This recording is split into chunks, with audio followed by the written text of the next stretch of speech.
Assalamualaikum warahmatullahi wabarakatuh. Halo semuanya. Di video kali ini, saya akan menjelaskan tentang kedudukan bahasa Indonesia sebagai bahasa nasional dan bahasa negara. Sebelum kita ke materi, izinkan saya untuk memperkenalkan diri. Perkenalkan, nama saya Messi Oktasilia Zafira, NIM 1609 2420 259. Saya berasal dari Prodi S1 Ilmu Keperawatan dan dari kelas E reguler. Baik, mari kita kembali ke materi kita, yaitu tentang kedudukan bahasa Indonesia sebagai bahasa nasional dan bahasa negara. Sebelumnya, apakah kalian tahu tentang pengertian bahasa? Bahasa Indonesia merupakan bahasa resmi sekaligus bahasa nasional di Indonesia. Bahasa Indonesia merupakan varietas yang dibakukan dari bahasa Melayu. Perkembangan bahasa Melayu ke bahasa Indonesia melalui beberapa kongres, yaitu ada 12 kongres bahasa Indonesia yang diselenggarakan di beberapa tempat. Kedudukan bahasa Indonesia. Bahasa Indonesia memiliki kedudukan sebagai bahasa nasional dan bahasa negara. Kedudukan ini didasarkan oleh Sumpah Pemuda dan Undang-Undang Dasar 1945. Kedudukan bahasa Indonesia sebagai bahasa nasional dimiliki sejak dikeluarkannya Sumpah Pemuda pada tanggal 28 Oktober 1928.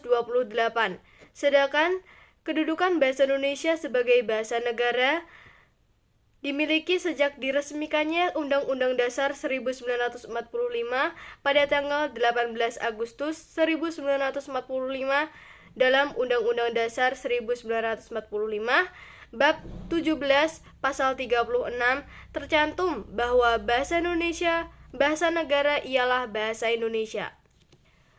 Selanjutnya ada kedudukan bahasa Indonesia sebagai bahasa nasional. Seperti yang saya jelaskan tadi, kedudukan bahasa Indonesia sebagai bahasa nasional tersebut dimiliki oleh bangsa Indonesia setelah dicetuskannya Sumpah Pemuda pada tanggal 28 Oktober 1928. Kedudukan ini dimungkinkan oleh kenyataan bahwa bahasa Melayu yang mendasari bahasa Indonesia. Di dalam kedudukan ini menjelaskan tentang yang pertama, lambang kebangsaan nasional. Yang kedua, lambang identitas nasional. Yang ketiga, sebagai alat pemersatu berbagai suku bangsa yang berlatar belakang sosial budaya dan bahasa yang berbeda. Yang keempat, sebagai alat perhubungan antar daerah dan antar budaya. Yang kelima, sebagai alat persatuan bangsa Indonesia. Selanjutnya ada kedudukan bahasa Indonesia sebagai bahasa negara. Bahasa Indonesia juga berkedudukan sebagai bahasa negara sesuai dengan ketentuan yang tertera di dalam Undang-Undang Dasar 1945 pada Bab 17 Pasal 36 di dalam kedudukan sebagai bahasa negara. Kedudukan sebagai bahasa negara menjelaskan tentang yang pertama, bahasa Indonesia sebagai bahasa resmi negara. Kedua, bahasa Indonesia sebagai bahasa pengantar di dalam dunia pendidikan. Ketiga, bahasa Indonesia sebagai alat penghubung dalam tingkat nasional untuk kepentingan perencanaan dan pelaksanaan pembangunan nasional serta kepentingan pemerintah. Dan keempat, bahasa Indonesia sebagai alat pengembangan kebudayaan, ilmu pengetahuan, dan teknologi. Nah, kita sudah berada di dalam peran bahasa Indonesia. Peran bahasa Indonesia memiliki dua, yaitu peran bahasa Indonesia dalam kehidupan sosial dan peran bahasa Indonesia dalam kehidupan kenegaraan. Yang pertama, peran bahasa Indonesia dalam kehidupan sosial, yaitu ada bahasa Indonesia sebagai alat komunikasi antar individu. Maksudnya, bahasa Indonesia digunakan untuk berinteraksi dengan orang lain, baik secara lisan, tulisan, ketikan, atau chattingan. Yang kedua, bahasa Indonesia sebagai alat pemersatu.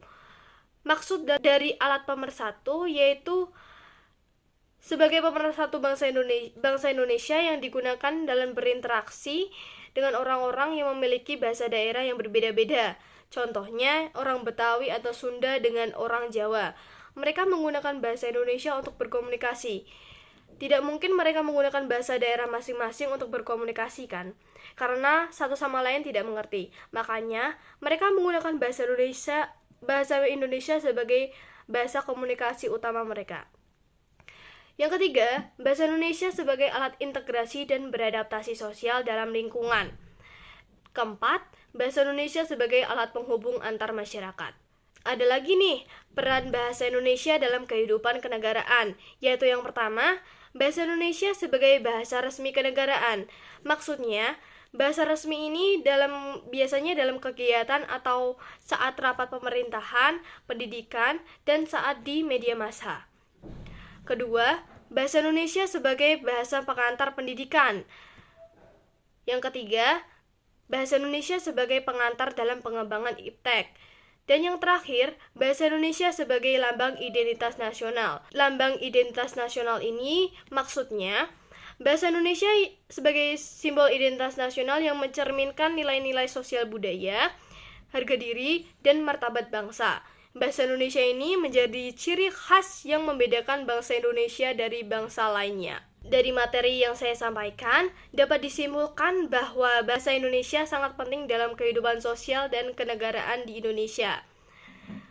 Selain sebagai alat pemersatu bagi masyarakat, bahasa Indonesia juga merupakan simbol identitas nasional, dan secara keseluruhannya, peran bahasa Indonesia dalam kehidupan sosial dan kenegaraan sangatlah vital, penting, baik sebagai alat pemersatu maupun sebagai simbol identitas nasional yang mendukung perkembangan budaya, pendidikan masyarakat, dan teknologi. Sekian presentasi dari saya. Apabila ada kekurangan atau kesalahan kata, mohon dimaafkan. Terima kasih telah menonton video saya kali ini. Wassalamualaikum warahmatullahi wabarakatuh. Dadah!